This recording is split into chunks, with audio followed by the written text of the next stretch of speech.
I wish you could see yourself through my eyes. I don't see the scars. I see paths that led to escape, avenues that led to freedom, and routes that led you to become the beautiful person you are today. So I've always enjoyed writing.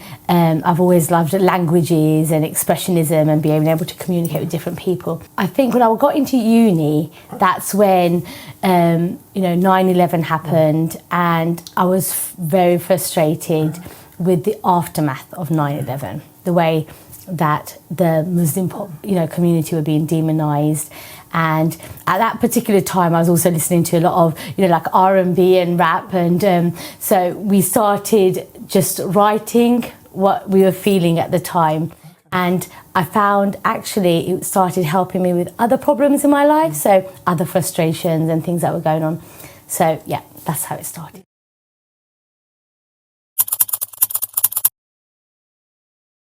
So I wrote this poem for International Women's Day to give people hope. It's called The Worth of Women. I stood in the shadows and watched them talk, how for centuries for recognition we earnestly fought. But these glass ceilings conceal nothing, we still saw the sky, for without self-belief there's no way to just fly. They put barriers in our way to dissuade us from trying, but we wouldn't give up, even through all the tears we've been crying. We struggled with the powers, but defied their expectations. We weren't put here to blindly follow archaic regulations. Resilience is what we had in order to prove to the world that monumental footsteps had been taken from progress of becoming a great woman from a girl. We don't deny our struggles. We are here to inspire. From continual promotion of ambition, we will never retire. We've defied their barriers. We've reached new heights. We didn't get to where we've gotten without endless sleepless nights. So don't discount our value, for we're paving the way for new generations to recognise the worth of women every day. So during the same time, I was experiencing quite a few troubles, just mental health-wise. So parallel to that, I started writing about my troubles that I was having and not being able to confide in anyone. I think a lot of people start writing because almost they don't feel that they can talk to anybody or kind of say it out loud. Yeah.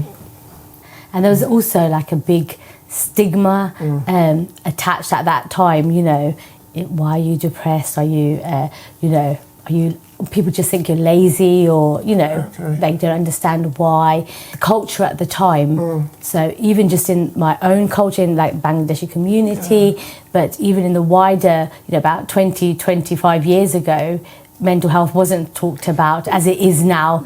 I think what drove me over the years was when I started posting on social media, Facebook for example, that's when I realised actually it's universal, it crosses all culture and religion and, we all feel love, hate, sadness, don't we? So it's obviously resonating with people. Yeah. And that I think, really, I felt very vulnerable sharing these poems, but equally felt honoured that people, like you said, resonated with the same feelings. Yeah. And so how did you get to performing? Ian Henry, the wonderful Mr. Ian Henry from the Ian Henry Show, Black Country Radio. I actually met him by chance. I'd gone to the Words of Wisdom event run by Bones at the time, and I wanted to go and support him. So this was the first time I went, and I bumped into Ian Henry, and he said, "Do you write poetry?" And I said, "I do." And then he said, "Can I have a look?" And I said, "Okay, sure." So I let him have a look, and he said, "You need to read this." I've got to be honest, there are some moments in a person's life that stand out. Historical moments on a timeline. The Bay City Rollers, JFK, the Berlin Wall coming down, and Saida Chowdhury walking into Café Royale in Victoria Street, Wolverhampton. 20 years of poetry recording her struggles with mental health, racism after 9/11, Islamophobia, all these poems stored away in notebooks. That night, Saida Chowdhury found her poetry voice.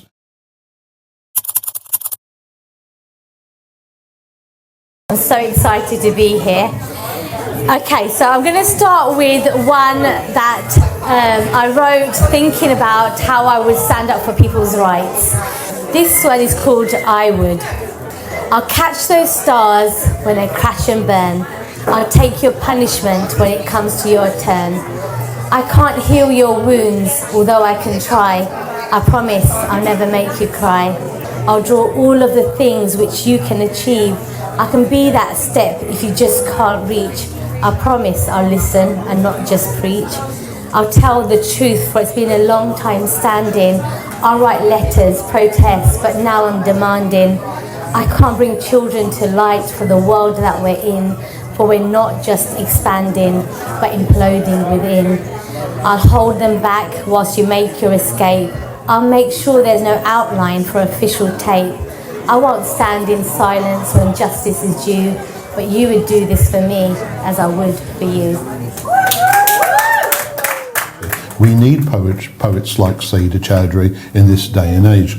Saida's poetry is powerful poems about removing the stigma behind mental health. What I've realised is trying to get that message across and to break the stigma that it's okay to talk about things that we need to get off our chest, and and there is always someone to listen, that people aren't alone. And I feel like it's my duty now to express that. And the publishing the book, how did that come about? So again, via Ian Henry's connections, he finally got me in contact with Hugh Ashton of J Views Publishing, who has been really supportive from the beginning, giving me advice. So appreciative of his support, and he's made it look beautiful. And you've got that wonderful painting on the cover. Of course, Christiane Jenkins, she works for Suit, Service User Involvement Team in Wolverhampton. We asked if she could possibly do a painting. She didn't just say, "Oh, I'll do it," and then just gave me. She made different versions. I said, "Could you do this? Could you do this?" And she literally was just amazing. And so I call it like a magic painting, because wherever angle you look at it from, it looks, it's just spectacular. So yes, I'm so grateful to Christiane. I've also had reviews from Dr. Kuli Coley, Wolverhampton Poet Laureate, and she has been amazing. When I read it, it was absolutely mind-blowing, because it's full of little things of life that we all can connect to. Saida, she talks about the resilience of the human brain and how the spirit works. So I totally recommend her book. To go to her gigs, and when she's reading, you can feel the emotions.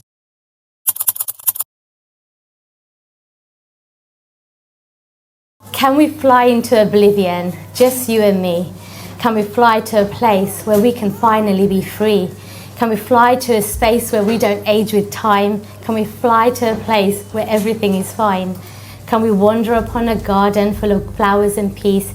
Can we wander upon a forest where our troubles cease? Can we wander through a waterfall and get joyfully wet? Can we wander to a place that we will never forget? Can we drive through the wilderness of evergreen? Can we drive through the desert and the magic unseen? Can we drive through the city with lights so bright? Can we drive through life with you holding me tight? Can we swim through the lagoons of turquoise clear? Can we swim through the troubles without shedding a tear? Can we swim through the oceans as deep as my love? Can we swim in the heavens that lie above? Thank you.